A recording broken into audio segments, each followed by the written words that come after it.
So ಹಂಗಾಗಿ ನಮ್ಮಮ್ಮ ಕಪ್ಪುಗೆ, ಇವರಪ್ಪ ಬೆಳ್ಳಿಗೆ, ಬಟ್ ಅವರಪ್ಪ ನಮ್ಮಪ್ಪನೇ.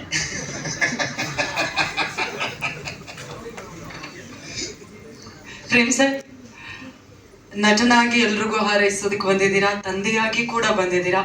ನಮ್ಮ ಅಮ್ಮು ಸಿನಿಮಾದ ಬಗ್ಗೆ ನಿಮ್ಮ ಮಾತು ದಯವಿಟ್ಟು.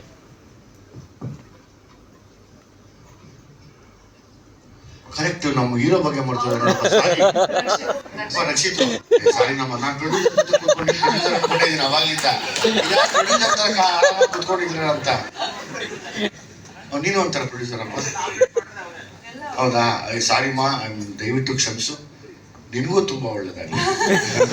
ಸಾರಿ ಸಾರಿ ಸಾರಿ ಸಾರಿನಪ್ಪ, ಸಾರಿ ಸಾರಿ. ನಾನು ಪ್ರೊಡ್ಯೂಸರ್ ಹಿಡ್ಕೊಬಿಟ್ಟೆ, ಆರಾಮಾಗಿ ಕಲರ್ ಕೂತಾರಲ್ಲ.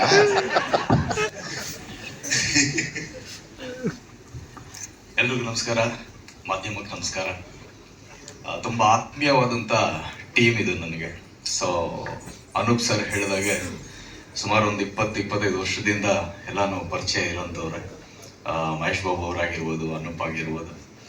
ಮತ್ತು ಹೊಸ ತಂಡ, ಮೊದಲನೇದಾಗಿ ನಮ್ಮ ZTV ವರುಣ್ಗೆ ಥ್ಯಾಂಕ್ಸ್ ಹೇಳೋಕ್ಕೆ ಇಷ್ಟಪಡ್ತೀನಿ. ವರುಣ್ ಫೋನ್ ಮಾಡಿ ಹೇಳ್ದ, ಅಣ್ಣ ಈ ಥರ ಒಂದು ಹೊಸ ಟೀಮು ಒಂದು ಹೊಸ ಕತೆ ಮಾಡ್ಕೊಂಡಿದೆ, ನಿಮ್ಮ ಮಗಳಿಗೆ ಹೇಳಿ ಮಾಡಿಸಿದಂಥ ಕ್ಯಾರೆಕ್ಟರ್ ಒಂದ್ಸರಿ ಕತೆ ಕೇಳಿ ಅಂತ. ಸೊ ಮಹೇಶ್ ಸರ್ ಬಂದರು, ವಿಜಯ್ ಈಶ್ವರ್ ಅವ್ರು ಬಂದರು. ಸೊ ವಿಜಯ್ ಈಶ್ವರ್ ಅವರು ಕತೆ ಹೇಳೋದ್ರಲ್ಲಿ ಕಿಂಗು, ಜೊತೆಯಲ್ಲಿ ವಿತ್ ಡೈಲಾಗ್ ವಿತ್ ಸ್ಕ್ರಿಪ್ಟ್ ನಾವು ಸಪ್ರೇಟ್. ವಿಜಯ್ ಈಶ್ವರ್ ಅವರೇ ತುಂಬಾ ಚೆನ್ನಾಗಿ ಬರೆದಿದ್ದೆ ಕಣಪ್ಪ, ಅವರೆಲ್ಲ ಹೇಳ್ತಿದ್ರು. ನಮ್ಮ ಪ್ರೇಮ್ ಸರ್ ಅವರು ಸಿನಿಮಾಗಳಿಗೆಲ್ಲ ಅವರು ಆಲ್ಮೋಸ್ಟ್ ಡೈರೆಕ್ಟ್ರು, ಇದು ಡೈಲಾಗ್ ಅಂಡ್ ಸ್ಕ್ರೀನ್ ಪ್ಲೇ ಎಲ್ಲ ಮಾಡೋವಂಥವ್ರು. ತುಂಬಾ ಅದ್ಭುತವಾದಂಥ ವ್ಯಕ್ತಿ, ಅದ್ಭುತವಾದಂಥ ಪ್ರತಿಭೆ. ಕೃಷ್ಣನ್ ಪ್ರಣಯ ಸಿಕ್ಕಿಗ ಅವರೇ ಸಾಂಗ್ ಬರ್ದಿದ್ದ. ಹೌದಾ? ಸಾಂಗಿಗೆ ಬರೆಯಾಗ ನನ್ನ ನೋಡ್ಕೊ ಒಂಚೂರು.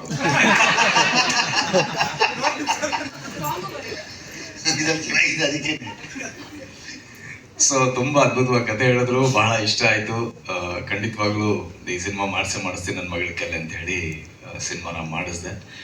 ಅಂಡ್ ತುಂಬಾ ಖುಷಿ ಆಗಿದೆ. ಈಗ ನಂಗೆ ಶಾಕ್ ಆಗಿದ್ದು, ಎಕ್ಸೈಟ್ ಆಗಿದೆ ಎಲ್ಲಾನು ಅಂದ್ರೆ ಕೋಇನ್ಸಿಡೆಂಟ್ ಆಗಿ ನಾವು ಮನೆಯಲ್ಲಿ ಪ್ರೀತಿಯಿಂದ ಎಲ್ಲರೂ ಅವಳನ್ನ ಕರೆಯೋದೆ ಅಮ್ಮು ಅಮ್ಮು ಅಂತ ಹೇಳಿ. ಸೊ ಅದೇ ಹೆಸರಲ್ಲೇ ಟೈಟಲ್ ಬಂದಿದೆ, ಗೊತ್ತಿಲ್ಲ. ಅಂಡ್ ಅವಳ ಫಸ್ಟ್ ಸಿನಿಮಾದಲ್ಲೂ ಅಷ್ಟೇ ಜ್ಯೋತಿ ಅಂತ ಇತ್ತು, ಕೋಇನ್ಸಿಡೆನ್ಸ್ ಆಗಿ ಅದು ನನ್ನ ಹೆಂಡತಿ ಹೆಸರಾಗಿತ್ತು. ಇನ್ನೆಷ್ಟು ಪ್ರೇಮ ಅಂತ ಆಗುತ್ತೆ. ಅದ್ರ ಜೊತೆನಲ್ಲಿ ಮಹೇಶ್ ಬಾಬು ಸರ್ ಜೊತೆನಲ್ಲಿ ನಾನು ಬಹಳಷ್ಟು ವರ್ಷಗಳ ಹಿಂದೆನೆ ಒಂದು ಸಿನಿಮಾ ಮಾಡಬೇಕಾಗಿತ್ತು, ಆದ್ರೆ ಅವಕಾಶ ನನಗೆ ಸಿಕ್ಕಿರಲಿಲ್ಲ. ಅದೃಷ್ಟ ಅವತ್ತು ನನ್ನ ಮಗಳಿಗೆ ಸಿಕ್ಕಿದೆ. ತುಂಬಾ ಥ್ಯಾಂಕ್ಸ್ ಹೇಳಕ್ ಇಷ್ಟಪಡ್ತೀನಿ ಸರ್. ನನ್ನ ಮಗು ನಿಮ್ಮಿಂದ ಸಾಕಷ್ಟು ಕಲಿಯುವಂಥದ್ದು ಕಲಿಸ್ಕೊಡಿ. ಏನಾದ್ರು ತಪ್ಪು ಮಾಡಿದ್ರೆ ದಯವಿಟ್ಟು ತಿದ್ದಿ ಒಳ್ಳೆ ಅದ್ಭುತ ಕಲಾವಿದನಾಗಿ ಮಾಡಿ ಅಂತ ಕೇಳೋದಕ್ಕೆ ಇಷ್ಟಪಡ್ತೀನಿ. ಅಂಡ್ ನನ್ನ ಗೆಳೆಯ ವಿಜಯ್, ಹೊಸಬರಿಗೆ ತುಂಬಾ ಅವನ ಅವಕಾಶಗಳು ಕೊಡೋದನ್ನ ಅವನ ತೀರಾ ಅವನ ಮನೆಯಲ್ಲಿದ್ದು ಸಾಕಷ್ಟು ಸರಿ ನಾನು ನೋಡಿದ್ದೀನಿ. ಸೊ ಹಿಂಗೆ ಡಿಸ್ಕಷನ್ ಅಂತ ಬಂದಾಗ ಬೇಡ ಬೇಡ, ತುಂಬಾ ಚೆನ್ನಾಗಿರೋದ್ರ ಆಲ್ರೆಡಿ ಇಂಡಸ್ಟ್ರಿ ಸೆಟ್ಲ್ ಆಗಿದಾರೆಲ್ಲ ಮಾಡಿದಾರಣ, ಯಾರೋ ಏನು ಇಲ್ದೇ ಇರೋಂಥ ಹುಡುಗರಿಗೆ ಏನಾದ್ರು ಮಾಡೋಣ ಅಂತ ಹೇಳಿ ಸ್ಲಮ್ಗೆ ಅವನೇ ಹುಡ್ಕೊಂಡು ಹೋಗ್ಬಿಡ್ತಾನೆ. ಈ ಪ್ರತಿಭೆಗಳು ಅವ್ರ ಮನೆಗೆ ಹುಡ್ಕೊಂಡ್ ಬರೋದ್ ಬೇಕಾಗಿಲ್ಲ, ಅವನೇ ಹೋಗ್ತಾನೆ ಸ್ಲಮ್ಗೆ. ಬಾರೋ, ಯಾರೋ ಅವನ ಚೆನ್ನಾಗಿ ಆಟ ಹೇಳ್ತಾರಂತೆ, ಇದು ಮಾಡ್ತಾನಂತೆ, ಬಾಳ ಇಲ್ಲಿ ಅಂತ ಕರೆದು ನಾನೇ ನೋಡಿದ್ದೀನಿ. ಅರ್ಜುನ್ ಜೋನಿ ಅವ್ರದಲ್ಲಿ ಕೂರಿಸ್ಕೊಂಡು, ಅರ್ಜುನ್ ಹಿಂಗೆ ಸ್ಲಮ್ಮಲ್ಲಿ ಒಂದು ಹುಡುಗ ಇದ್ದಾನೆ, ಸಕ್ಕತ್ತಾಗಿ ಆಡ್ತಾನೆ, ನೀನು ಒಂದ್ಸರಿ ಕೇಳು ಅಂತ ಹೇಳಿ ಕರೆಸಿ ಅವ್ರ ಮುಂದೆ ಕೂರಿಸಿ ಹಾಡು ಆಡಿಸಿರೋದನ್ನ ನಾನು ನೋಡಿದ್ದೀನಿ. ಈಗ ಭೀಮಾದಲ್ಲಿ ನೋಡಿರ್ಬೋದು, ನೀವು ಸಲಗಾದಲ್ಲಿ ನೋಡಿರ್ಬೋದು. ಏನು ಅಷ್ಟು ಪ್ರತಿಭೆಗಳನ್ನ ಅವ್ನು ಯುಟಿಲೈಸ್ ಮಾಡ್ಕೊಂಡಿದ್ದಾನೆ, ಯೂಸ್ ಮಾಡ್ಕೊಂಡಿದ್ದಾನೆ.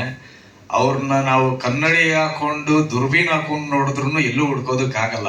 ಅಂತ ಪ್ರತಿಭೆಗಳನ್ನ ಅವ್ನು ಏನು ಇಲ್ದಿರೋ ಝೀರೋ ಸ್ಕ್ರಾಚ್ ಇಂದ ಕರ್ಕೊಂಡ್ಬಂದು ಆನ್ ಸ್ಕ್ರೀನ್ ಅಲ್ಲಿ ತೋರಿಸಿ, ಅವ್ರ ತಂದೆ ತಾಯಿ ಇರ್ಬೋದು, ಸ್ನೇಹಿತರಿರ್ಬೋದು, ಎಲ್ಲರೂ ಸಹ ಒಂದು ಆನಂದ ಬಾಷ್ಪ ತುಂಬೋದ್ರಲ್ಲಿ ಅವನು ಹೇಳಿ ಮಾಡಿಸಿದಂತ ಗೆಳೆಯ.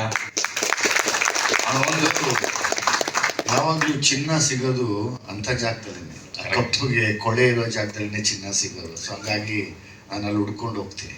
ಸೊ ಏನಂದ್ರೆ ಕಾರಣ, ಅವನ್ ಬಂದಿರೋಂಥ ರೀತಿ, ಅವನ್ ಕಷ್ಟಪಟ್ಟು ಬಂದಂತ ರೀತಿ. ಸೊ ಯಾರೋ ಅವಕಾಶಗಳು ಕೊಡದೇ ಇದ್ದಾಗ ಅವನ ಆಸ್ತಿ ಅವನೇ ಮಾರ್ಕೊಂಡು ಅವ್ರ ತಂದೆ ಎದೆ ಮೇಲೆ ಕುತ್ಕೊಂಡು ಸಿನಿಮಾ ಮಾಡಿ ನನ್ನನ್ನು ನಾನೇ ರೂಪಿಸ್ಕೋತೀನಿ ಅಂತ ಬಂದಂತ ಗೆಳೆಯ. ಆ ಸಿನಿಮಾದಲ್ಲೂ ನೀವು ನೋಡಿರ್ಬೋದು, ಅವನೇ ಸ್ಟ್ರಗ್ಲಿಂಗ್ ಅಲ್ಲಿ ಇರೋ ಟೈಮಲ್ಲಿ ಅವ್ನ ಸುತ್ತ ಇರೋ ಅಷ್ಟೂ ಜನ ಹುಡುಗರು ಇವನಿಗಿಂತ ಸ್ಟ್ರಗ್ಲಿಂಗ್ ಇದ್ರು, ಅವ್ರನ್ನು ಕರ್ಕೊಂಬಂದ ಜೊತೆಯಲ್ಲಿ ಒಳ್ಳೇದಾಗ್ಲಿ ಅಂತ.